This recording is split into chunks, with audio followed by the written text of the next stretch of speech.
সত্যতে সাদা ভোর 3 যুগ ধরে করেছি অধর্মে আজও এই করেছি লরিপর অধর্ম প্রচার আমার নাম অধর্ম কালচুরি আমি এই জগতে সত্যকে অবমান করতে দেব না বাংলা দেশকে পূর্ণ করে দেব যদি কারো শক্তি থাকে আমার বিরুদ্ধে গতিরোধ করতে পারো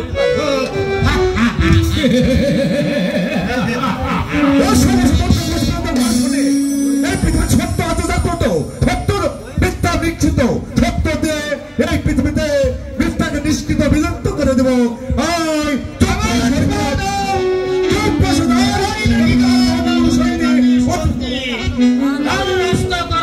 তবেই বুঝিব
আমার মনে হচ্ছে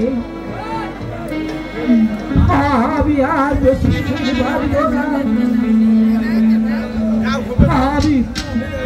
আমি এখন কি করব আমার একমাত্র নয়ন মণি শিশু পুত্র প্রাণকে আমি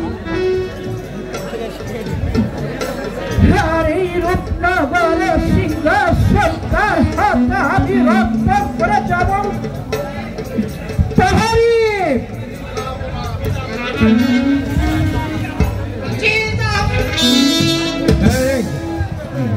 যাও প্রহরী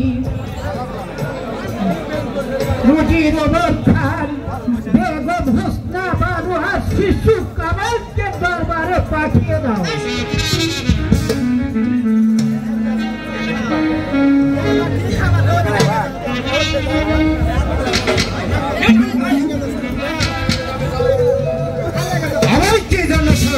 জাহাপানা হুজুর সাহেব সবই রাজনীতিতে কি যে স্বপ্ন দেখলাম কে যেন আমাকে দেখে দেখে বলছে তুমি শীঘ্র চলে আসো হুজুর সাহেব বলেন জাহাপানা আমার বোধ হয় আমি আর বাঁচব না কি বলছেন জাহাপানা হ্যাঁ হুজুর সাহেব আমি আমার একমাত্র পুত্র শিশু কামালকে এই রূপনগরের সিংহাসনে বসানো আমার আর হলো না প্রজাদেরকে আপনি প্রজাদেররা কার মুখ পারে চেয়ে থাকে জাহাপানা আপনি কি বলছেন আমি যা ধৈর্য ধরতে পারছি না জাহাপানা এই অল্প বয়স আপনি আমাকে ছেড়ে চলে যাবেন জাহাপানা কেঁদো না বেগম কেঁদো না বেগম এ পৃথিবীতে চিরদিন কেউ বেঁচে থাকে না না সবাইকে চলে যেতে হবে ওই পরকালে জাহাপানা দুঃখ করো না বেগম এই অল্প বয়সে সকাল মৃত্যু আমাকে হাত ছাড়িবে না না জাহাপানা এসো বাবা সবার তুমি আমার পক্ষে এসো বাবা বাবা বাবা কামাল কাঁদিস নে বাবা উঠে আমার মনে হয় আর মানুষ করতে পারলাম না রাজমতো তোমার মাথায় করে দিতে পারলাম না বসো বাবা এই সিংহাসনে বসো তোমাকে আমি জীবিত দেখি এই সিংহাসনে দেখি আমার মনটা শীতল করি জাহাপানা বেগম আজ থেকে রূপনগরের সকল দায়িত্ব তোমার হাতে দিয়ে গেলাম না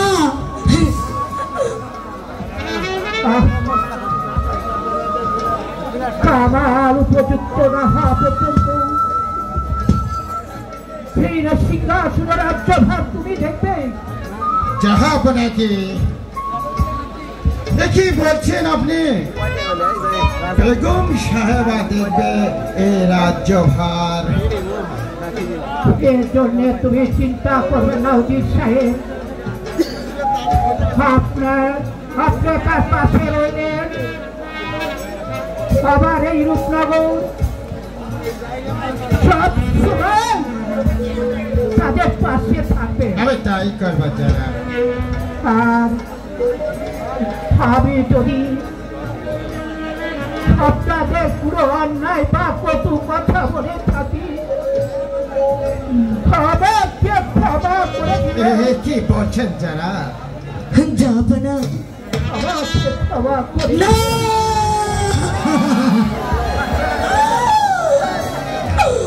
জাহাপানা জাহাপানা এ কি হয়ে গেল জাহাপানা জাহাপানা কথা বলো জাহাপানা কথা বলো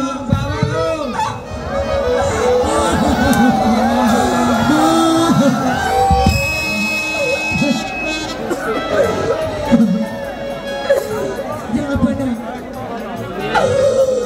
কাঁদিস না রে বাবা কাঁদলে আর ফিরে আসবে না তোর বাবা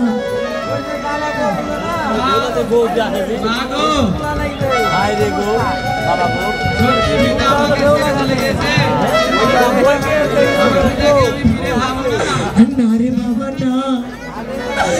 সে আর কোনোদিন ফিরে আসবে না।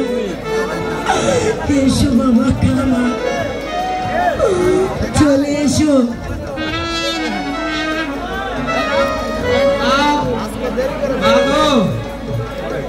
আমি গান বলে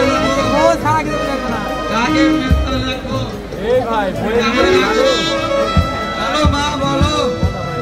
হরে কামা, বেগম কেঁদো না, মহারাজের সৎ কাজের ব্যবস্থা করে গিয়ে চলুন বেগম সাহেব। বাবা কামাল, এই সব কিছু এখন তোরই দায়িত্ব আছে বাবা। আয় বাবা আয়, কেউ কোনোদিন চিরদিন বেঁচে থাকে না রে বাবা, বেঁচে থাকে না।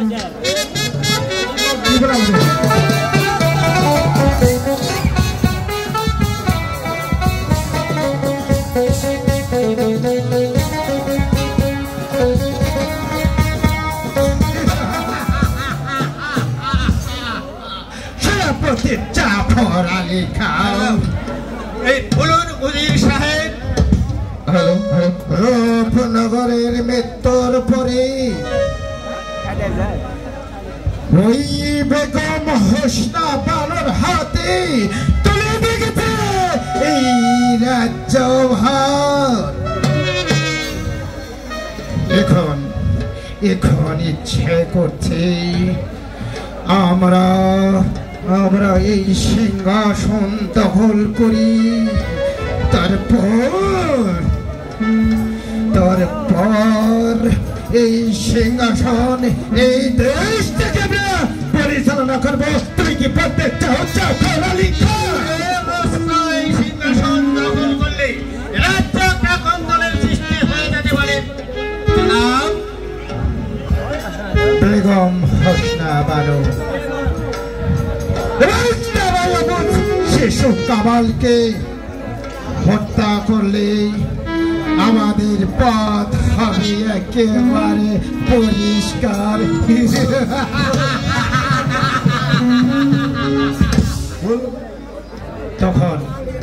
তখন নবাব হব আমি, আর তুমি হবে আমার একমাত্র প্রধান সেনাপতি।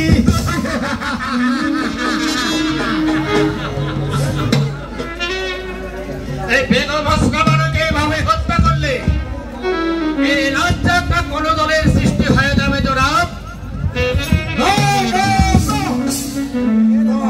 হতে পারে না, হতে দেওয়া যায় না। ইব্রাহিম, হ্যাঁ ইব্রাহিম, এসেছো আমার এখানে। না বাধা দিতে নয়। সেনাপতি উজির সাহেবকে আমি অতীতের কথা স্মরণ করে দিতে এখানে এসেছি। দেখুন আপনার সেই অতীতের কথা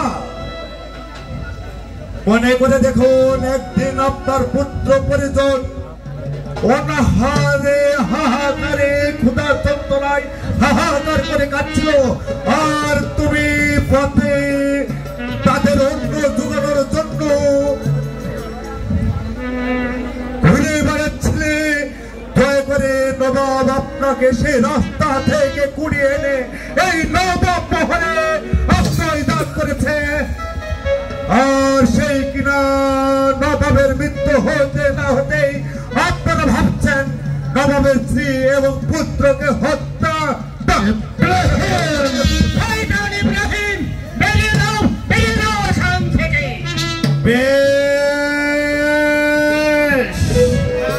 বেরিয়ে যাচ্ছে, কিন্তু একটি কথা মনে রাখবেন, এই নবাব মহলে আপনাদের কেউ প্রতিবাদ করবার না থাকলেও এই ইব্রাহিম নিজের জীবন দিয়ে হলেও তোমাদের অন্যায়ের প্রতিরোধ করে তুলব।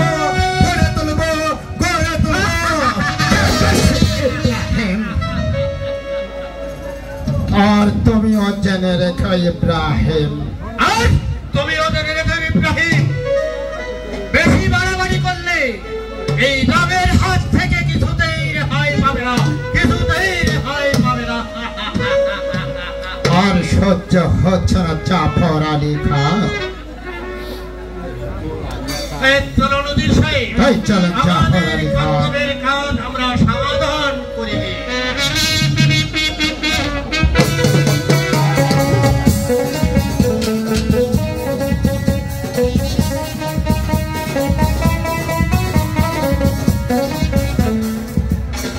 হে খোদা, হে কি হলো আমার, হে এই কপালে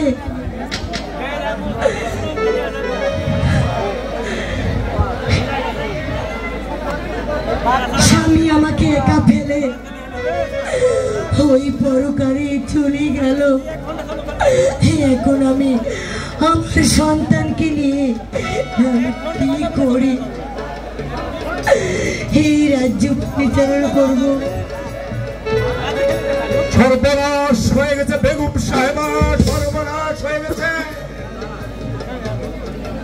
আপনি আপনি শীঘ্রই আপনার শিশু কামালকে নিয়ে রাজ্য ছেড়ে পালিয়ে যান। কেন, কি হয়েছে ইব্রাহিম?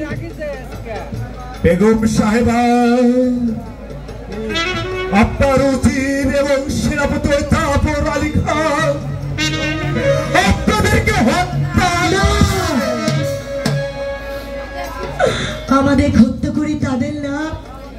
বেগম সাহেবা, তাদের লাভ অনেক। উজির সাহেব হবেন এই রাজ্যের নবাব, আর জাফর আলী খান হবেন প্রধান শিবা ও সারা। হ্যাঁ হ্যাঁ বেগম সাহেবা, না না, শীঘ্রই চলে এসো। ওরা এসে পড়লে তোমাদেরকে হত্যা করবে বেগম সাহেবা। বাবা ইব্রাহিম,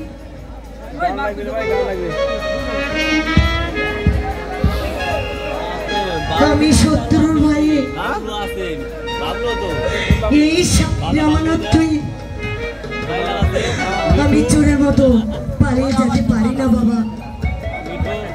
মরতে যদি হয় এখানেই মরবো। আপনি কি তাহলে যাবেন না না। সাহেবা? আপনি কি আমার কোনো কথা শুনবেন না বেগম সাহেবা? না না না না না, তা আমি হতে দিব না বেগম সাহেবা। এই শিশু কামালকে বাঁচাতে হবে বেগম সাহেবা।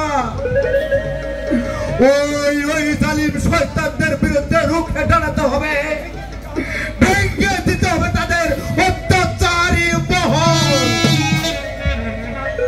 এসো এসো ভাই কামাল, আমি তোমাকে বলতে দেব না। আমি তোমাকে নিয়ে পালিয়ে যাবো অনেক দূরে, যেখানে শয়তানেরা থাকবে না, জালিমদের নির্যাতন থাকবে না। এমন জায়গায় যাবো যেখানে তোমাকে আর খুঁজে পাবে না, খুঁজে পাবে না।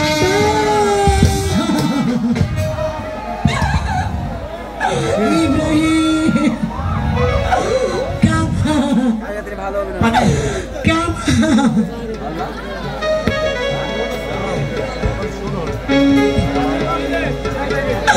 বাবা ইব্রাহিম, কামাল তুই কেন চলে গেলি বাবা? আমার যে আপন বলতে আর কেউ নেই। আমি কি দিয়ে বাঁচবো বাবা? পৃথিবীতে সবচেয়ে সম্পদ তার মায়ের, তার সন্তান ছাড়া মা কোনোদিন বাঁচতে পারে না।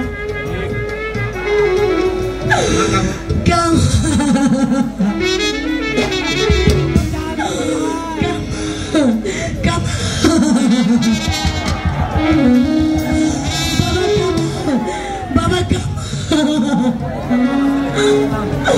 কামাল,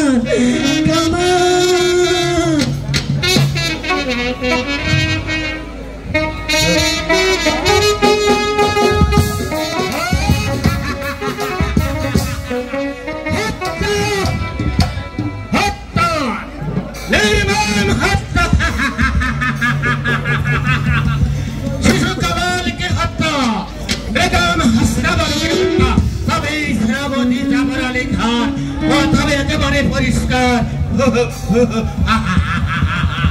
না হবে না, কি হবে না উজির সাহেব? পালিয়ে গেছে বলো। পালিয়ে গেছে। হ্যাঁ, জাফর আলী খান পালিয়ে গেছে। ওই শয়তান ইব্রাহিম রাতের অন্ধকারে শিশু কামালকে নিয়ে পালিয়ে গেছে। আশ্চর্যের বিষয়, শত শত বার সত্ত্বে শয়তান ইব্রাহিম কেমন করে শিশু কামালকে নিয়ে পালিয়ে যেতে চায়? আমিও তো সেটাই ভাবছি জাফর আলী খান। ভুল, আমাদের ভুল হয়ে গেছে জাফর আলী খান। ওই শিশু কামালকে হত্যা করার পূর্বে ওই শয়তান ইব্রাহিমকে আমাদের কতল করা উচিত ছিল। এই ব্যাপারে আপনি নিশ্চিন্ত থাকুন উজির সাহেব। যেমন করেই হোক এই বেঈমান শয়তানগুলোকে ধরে নে, তাবুকের পর তাবুক মারবো, তারপর করব নির্মম হবে হত্যা। তাই করতে হবে জাফর আলী খান, নইলে আমার দিলে কিছুতেই শান্তি আসবে না। চলুন জাফর আলী খান, তাই করতে হবে জাফর আলী খান। যতক্ষণ পর্যন্ত আমি ওই শাহজাদা ইব্রাহিমকে হত্যা করতে না পারবো, ততক্ষণ যে আমার দিল কিছুতেই শান্তি ফিরে আসবে না।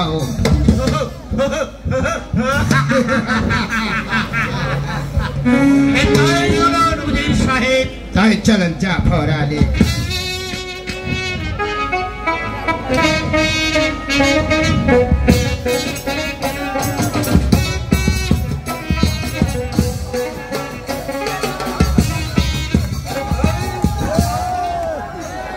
আমার এই একা জীবনে, সংসার জীবনে ছেলে মেয়ে কিছুই নেই। আমি একা সংসার জীবনে কেমন করে কাটাবো? খোদা তুমি বলে দাও, খোদা তুমি বলে।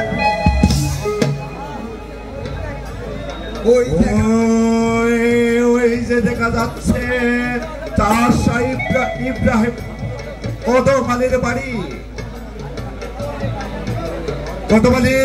কদম আলী বাড়ি আছো নাকি? আমি ইব্রাহিম ভাই। আপনি ইব্রাহিম কেন এসেছো আমার এই গরিবের ঘরে? তোমাকে সন্তান দান করতে ভাই। আমাকে সন্তান দান? হ্যাঁ, তোমাকে সন্তান দান।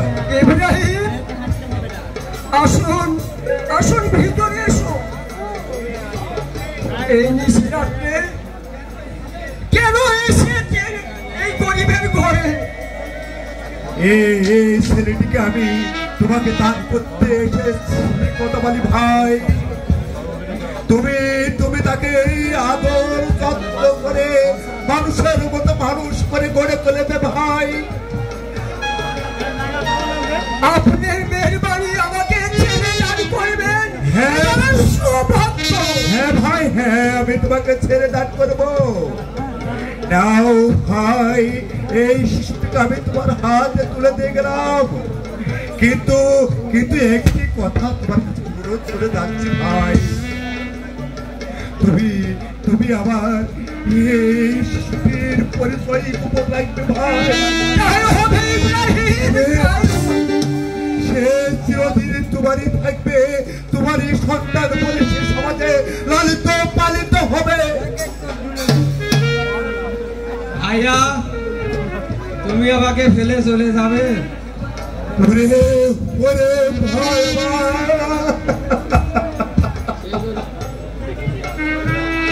দুঃখ করো না। তুমি দুঃখ করো না রে ভাই। আমি তোমাকে কথা দিলাম ভাই। এসো বাবা, তুমি আমার পক্ষে এসো।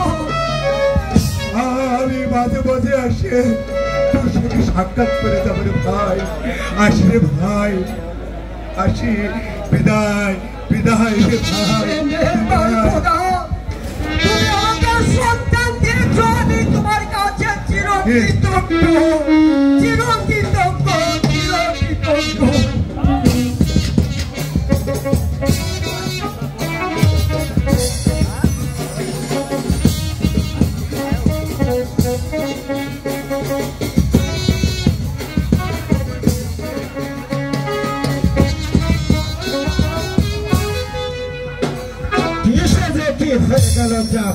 লেখা এই তবে ভাবতে পারছি না। হবে না উজির সাহেব, যেমন করে হোক এই শয়তান দুটোকে হত্যা করব। আর পারবে না তুমি, যে চলে গেছে সে আর কোনোদিন ফিরে আসবে না। তাহলে কি বলতে চান বেগম সাহেবা? আমরা বলতে নয় সেনাপতি সাহেব, আপনাদের এই রাজ্য থেকে এই রাজ্যের প্রতিদান দিতে এসেছি আমি।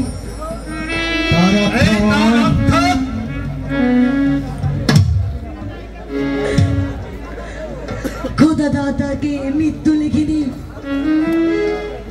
আর শত চেষ্টা করলেও কেউ তাকে মারতে পারেনি। তাই শিশু কামাল আজ জল্লাদের হাত থেকে উড়ে গেছে, উড়ে উড়ে অনেক দূরে। আপনি কি বলতে চান বেগম সাহেবা? আমরা ওই শিশু কামালকে হত্যা করার ষড়যন্ত্র করছি? হ্যাঁ বেগম সাহেবা, ইব্রাহিম যদি না সাহায্য করত, আজ আমাকে এই দুনিয়া থেকে চিরতরের জন্য চলে যেতে হতো। বেগম সাহেবা, চুপ করো, খালাস বেগম সাহেবা, চুপ করো। তোমাদের আমি হারে হারে চিনেছি, তাই ভাবছি আমি এই বেঈমানে কি শাস্তি দেওয়া যায়। শাস্তি শাস্তিকে দেবে বেগম সাহেবা। বেগম সাহেবা হয়তো জানেন না, এখানে যে আপনার জীবন মরণ।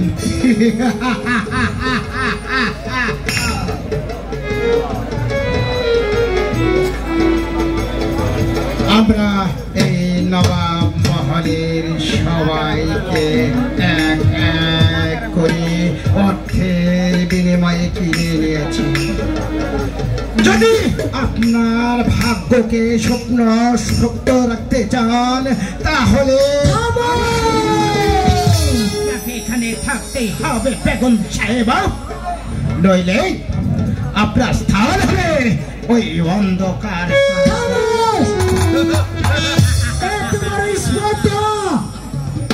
আমার কর্মচারী হয়ে আমাকে বন্দি করার ভয় দেখাও। কে কোথায় আছিস?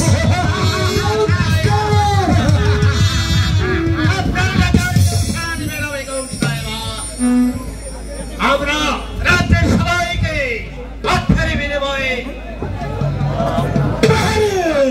বেগম সাহেবাকে বন্দি করে নিয়ে যাও ওই অন্ধকার কারাকক্ষে।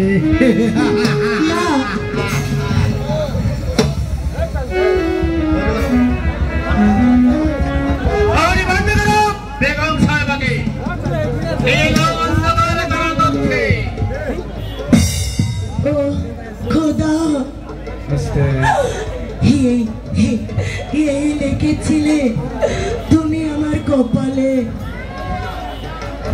এই কি তোমার লেখা? যারাই আমার হুকুমে চাকর ছিল তাদের হাতে আজ আমি বন্দি। ও খোদা, তুমি এই বেঈমানি, তুমি এই বেঈমানের শাস্তি দিও।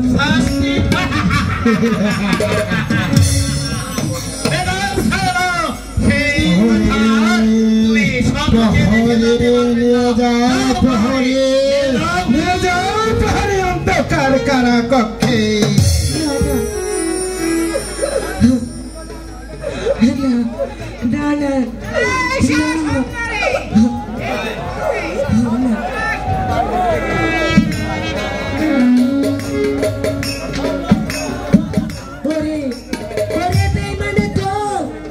একটা কথা মনে রাখিস, বাপ কোনদিন বাপকে ছাড়ে না। একদিন না একদিন আমার সন্তান ফিরে আসবে। আর সেই দিন আমি মা তাকায় থেকে দেখবো বাপ কোনদিন বাপকেও ছাড়ে না।